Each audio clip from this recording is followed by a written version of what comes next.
Okay, so we're going to talk about intersections and unions and how it relates to what we've been working on here. So intersections,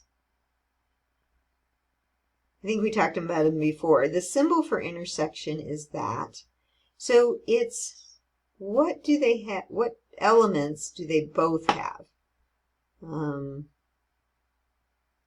Elements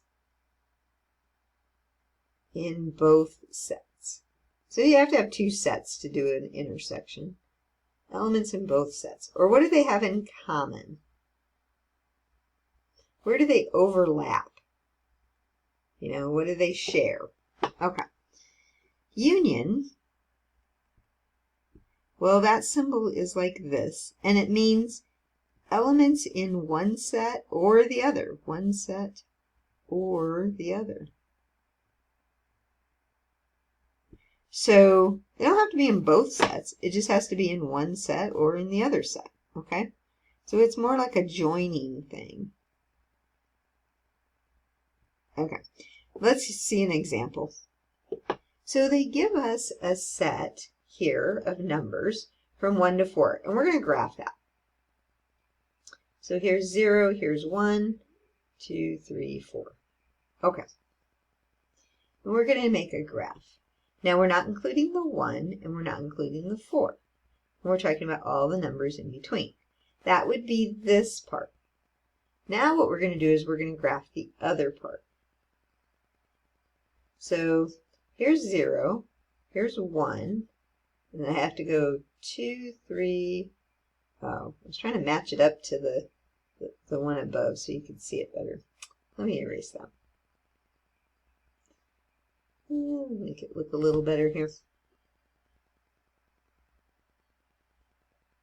Here's 0, here's 1, 2, 3, 4. But we're going to go from 2 to 8. So I really need to go out here farther. 5, 6, 7, 8. Okay, there's 8. So if I'm graphing that, then I'm talking about including the 2 and including the 8 and then all the numbers in between. Okay. Now, if that's this part. Okay, now I've written all over my work. So erase that. We want the intersection. We want where they overlap. What's in both sets? Is 2 in both sets? Yes. So I'm going to include the 2, comma, and then when does the overlapping stop? Well, right there like at 4. So you can see from 2, you know, all these numbers, they both have. But then the 4, they don't both have the 4 because the top line doesn't have the 4. So, but up to the 4, and then oops, that's supposed to be a parenthesis. Parenthesis. I can't include the 4 because it's not in the top set. It's in the bottom set, but it's not in the top set. That then is the interval that it represents the union. Okay? All right. Think about it, stop it, rewind the video if you need to. Now we could do the same thing over here. Here's 0, 1, 2, 3, 4, 1 to 4.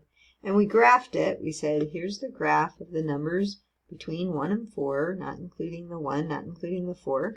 And then we said, here's the graph of 1, 2, 3, 4, 5, 6, 7, 8. So 2 to 8. And we said, okay, we're going to include the 2. We're going to include the 8. Oops. And all those numbers in between. And then what is in one or the other set? Well, it's going to be all the numbers that's in either of the two sets. Look, I'm not going to include anything down here because that's not in either set. I'm starting at 1. So do I include the 1? What do you think? Is 1 in this set? No. Is 1 in this set? No. So it's going to start at 1, but then it's going to, but not including 1. So like 1.00001, that's in the set, but not actually 1. And then I have all the numbers up to 4, right? Okay. And then from 4 on up to 8, I get to stop. So from 1 to 8, Now, is 8 in one set? It's not in this set, but is it in this set? Yes, so I include the 8 because it has to be in one set or the other. All right, that might have been a tricky video, but we're going to move on and we'll have more examples, I'm sure.